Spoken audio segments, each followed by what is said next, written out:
Hi guys! Let's learn to use the digital multimeter.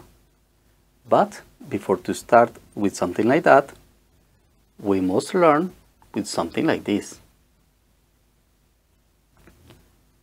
DMM is a stand in English for digital multimeter.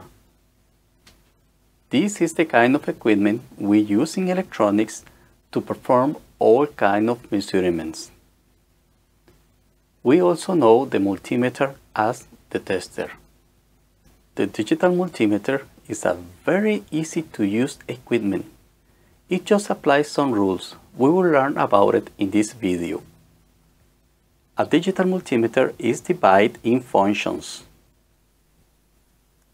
Those functions are voltage measurement in DC, voltage measurement in AC, current measurement in DC for amperes, milliamperes, probably microamperes. There is also current measurement for AC, resistance measurement in ohms. Also we can find continuity test and diode test. Some multimeters will include a transistor, pin identification, and the gain measurement. The best ones will include capacitance measurement, temperature measurement, frequency counter, logic functions, and even decibels meter. There are two kinds of multimeters, the manual range and the auto range. In the manual range, you have to select the function and select the scale by yourself. In the auto range, you only select the function and the microcontroller will take care of selecting the scale for you. Also, the auto range has the range button. With the range button or range hole, you can fix the range in the scale you want. That means you can use your auto range multimeter as a manual range too. And maybe you will wonder, which one is the best multimeter to buy? The manual range or the auto range? You will find all kinds of experts telling in YouTube, do not buy the manual range, buy the auto range. And the truth, guys, it depends what you are doing. I will explain it in this way. If you are working in pure electronics, you need the auto range, because with the manual range, it's kind of getting crazy being upscale, downscale every time you are doing a voltage measurement or resistance measurement. But if you work more as an electrician, meaning you are performing measurement in main lines, 120, 240 volts, you want the manual range. The reason is because you want to fix the scale yourself. You don't want to be in 20 volts or 2 volts when you apply 240 because you will burn your multimeter. Something alike could happen with the auto range. If you fix the scale in a lower voltage, probably you will burn your multimeter too. So for the guys like us who work in electronics, the auto range is the best. For electricians, the manual range is the best to be sure of what they are doing with the main lines. I also recommend to buy two multimeters. We need to perform voltage and current measurement at the same time, maybe two voltage measurements at the same time. And also, I recommend to invest the best money you can in one good multimeter and to buy a cheap one like this $4 multimeter. The reason is because we need good shoes to go out with, to go to dance, and boots for the raining. And this guy is the boots for the raining. I mean, if you are not sure what you are doing, if you are not sure the result you will get, if you are risking your multimeter, you don't want to burn your good multimeter. You want to burn and sacrifice the $4 multimeter. So that's the reason why I call these guys the boot for the raining, and I will sacrifice this guy whenever I need to do it in order to save the good one. With the digital multimeter comes two test leads, the black and the red. The black test lead will always go in the common place, because common means the ground.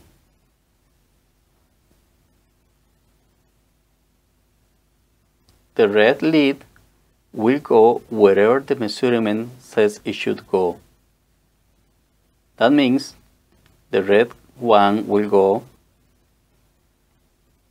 in voltage, frequency, capacitance, ohms, milliamperes, microamperes, amperes, wherever is the instruction of the sign, it should go to that connector, it will go to that connector. But not always we will find a beautiful red color telling us where the red lead should go. That's the reason I always recommend to start always connecting the black lead.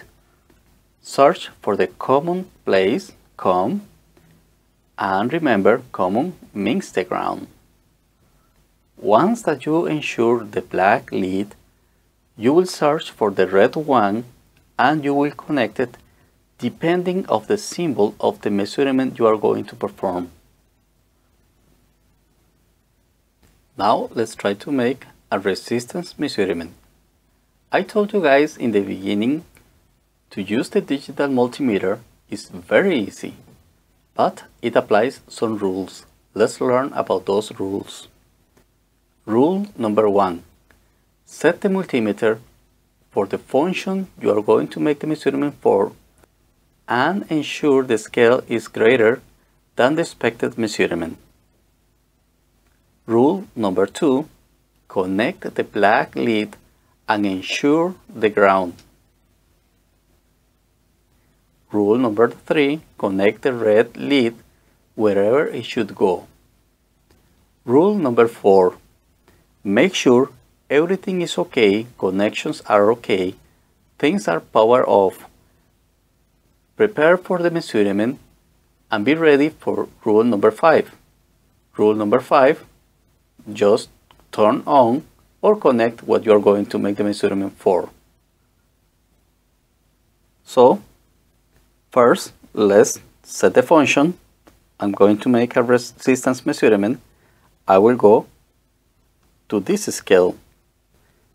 My resistor is about 1 kilo ohm.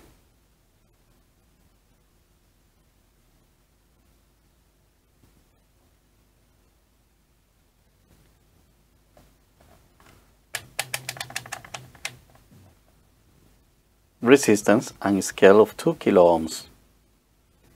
Now, the black lead first.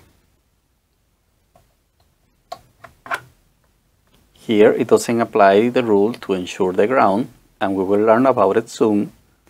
The red lead in the ohms symbol. Everything is okay. Nothing can affect. The function, the scale is okay, the leads are okay. Rule number 4 is applied. Now I will go for rule number 5. Connect or turn on whatever you're going to make the measurement for.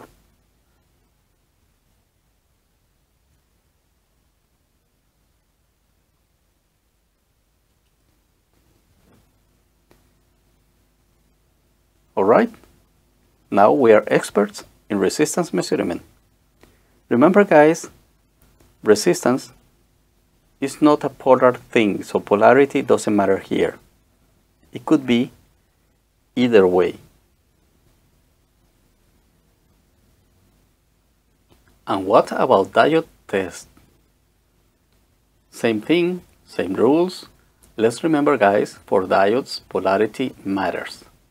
In one direction, it will conduce the current. In the positive direction, it will block the current. So here, we will look for the function of diodes and the right scale. We can find in many multimeters the indication what is the function of the diode. But in many cases, there is not any indication in which connector should we apply the test lead.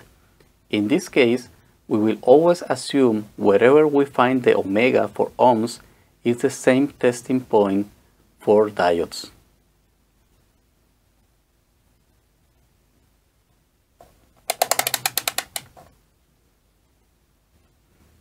Right function, right scale, black test lead, in common, meaning the ground.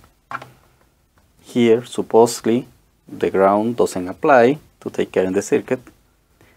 The test lead, the rule number 3, goes where we find the omega.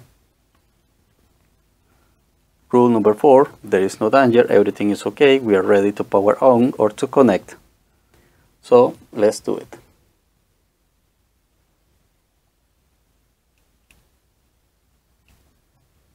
And nothing happens.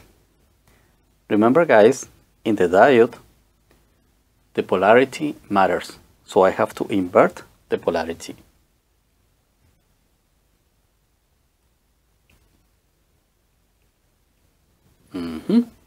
That's the measurement of a beautiful diode. Guys, now you are experts in diode test. And what about the continuity test? Let's learn about it. We assume there is continuity and we assume there is a good path for current to pass through the conductor. But a continuity test depends from the resistance. The fact that we hear the tester to make a noise when we make a short circuit in the test leads doesn't mean we have a good conduction. Let's watch it now.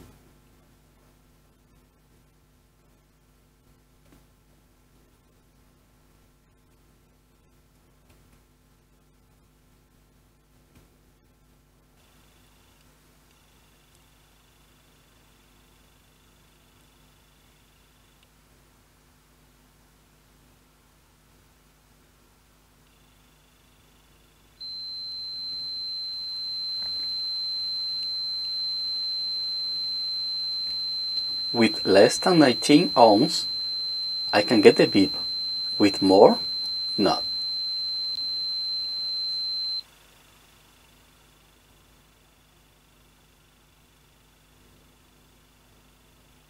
Are all the multimeters the same?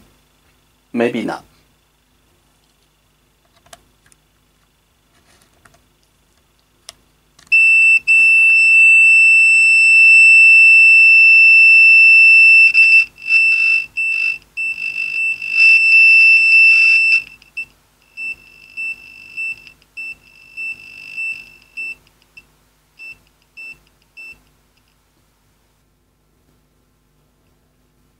This one stops at 30 ohms.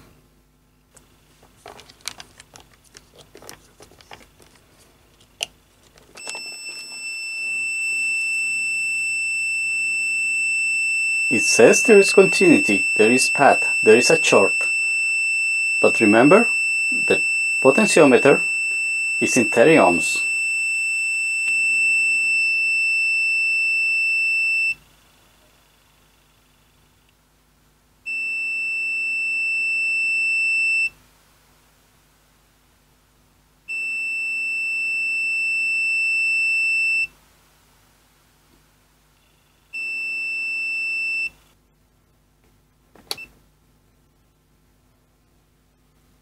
This one, continuity, means less than 50 ohms. We use continuity just to find quickly with the audio if there is conduction. But if we need to make sure there is a good conduction and not a low resistance in between, we must use the ohm meter. But also, we have other two kinds of multimeters. The portable multimeter and the benchtop multimeter. The portable, as the word says, I can bring it wherever I want, I can connect it wherever I want. the bench top will be on the stand or on the table. But not only that, here I have a strong recommendation for you guys. With the portable multimeter, I can perform a measurement of voltage wherever I want. I mean, I don't have to take care about the black lead, and I can place it wherever I want to make the voltage measurement in one specific component. With the benchtop multimeter, things could be different. Maybe I'm sharing the ground, and I have to be very careful about it. Also, some multimeters have rear connections for interfaces, computer connection, to share the ground with the system, with the triggering one oscilloscope, whatever. And I have to be very careful to do not make a short circuit with that ground. So that's the reason I always recommend for the benchtop multimeter to select the right and proper ground in the circuit. Not everything is a ground. With whatever I can make a short circuit. So make sure you find the right ground with the benchtop multimeter.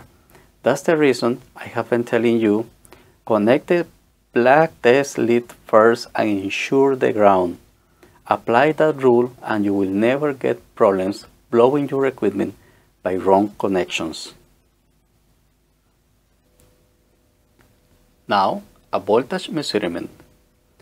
Now we are experts to know we must select the right and proper ground or negative point.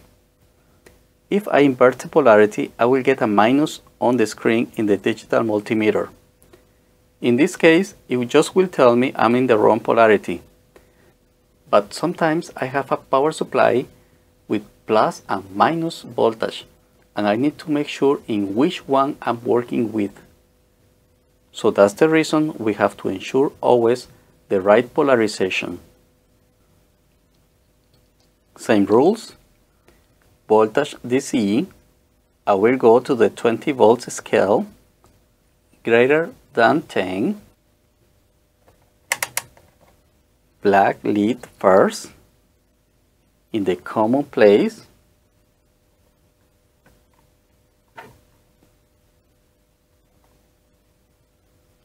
In the negative.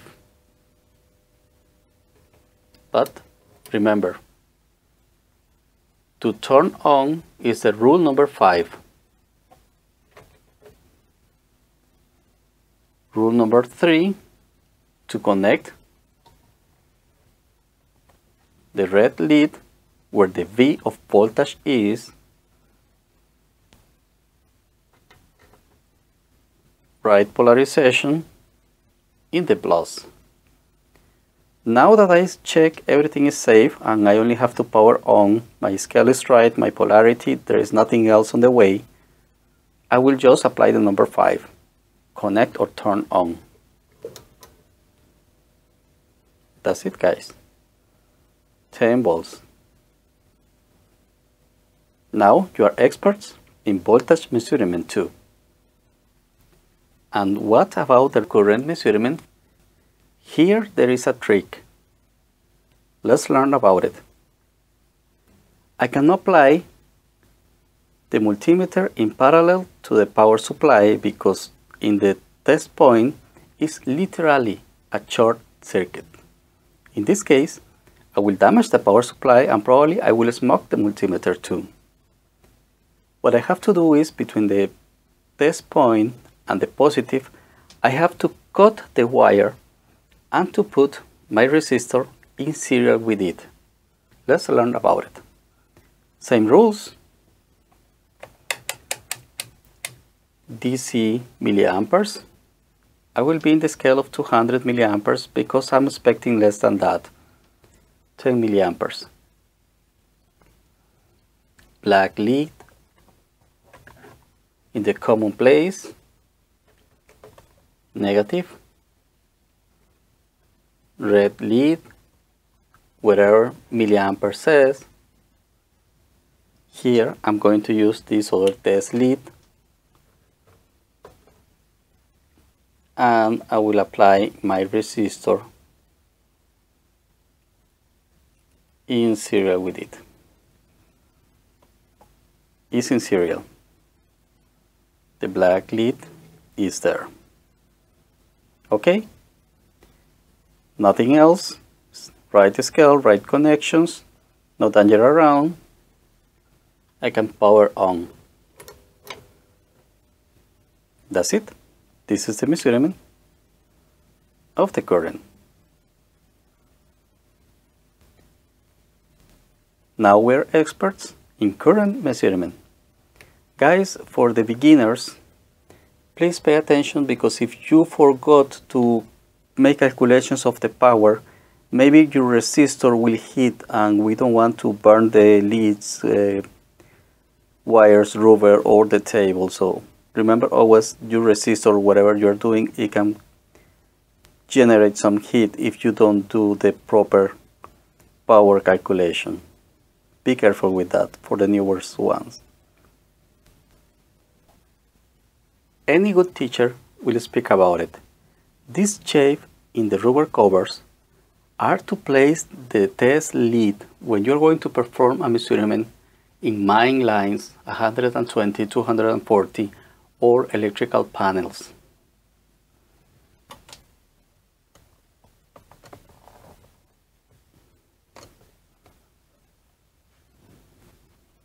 That means one of the leads is connected to a test point. You can insert the tip in a test point or to use an alligator for it. The other one is in the multimeter to create the maximum insulation and to keep your hand safe from the electricity.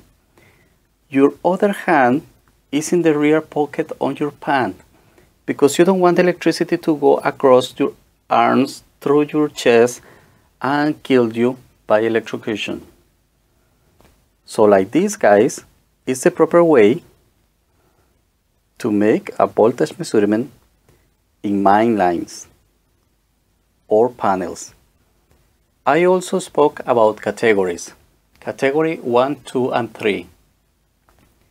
We use category 1 to test PCBs in electronics or protoboards in electronics.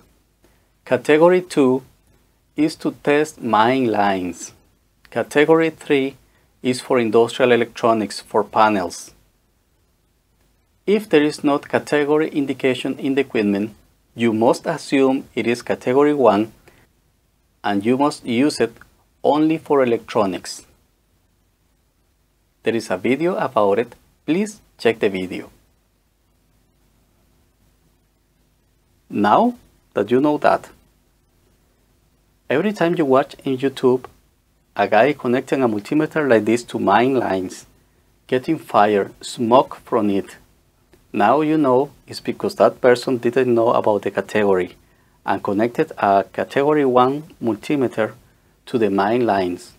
It's not that the multimeter was so bad, it was just in the wrong application. Guys, you are now experts in the digital multimeter. Thanks by watching the video. If it was worth it to you, do not forget to subscribe and to give a like. We will make other videos about how to protect electronic equipment and about component testing. Soon they will be online. Thanks by watching.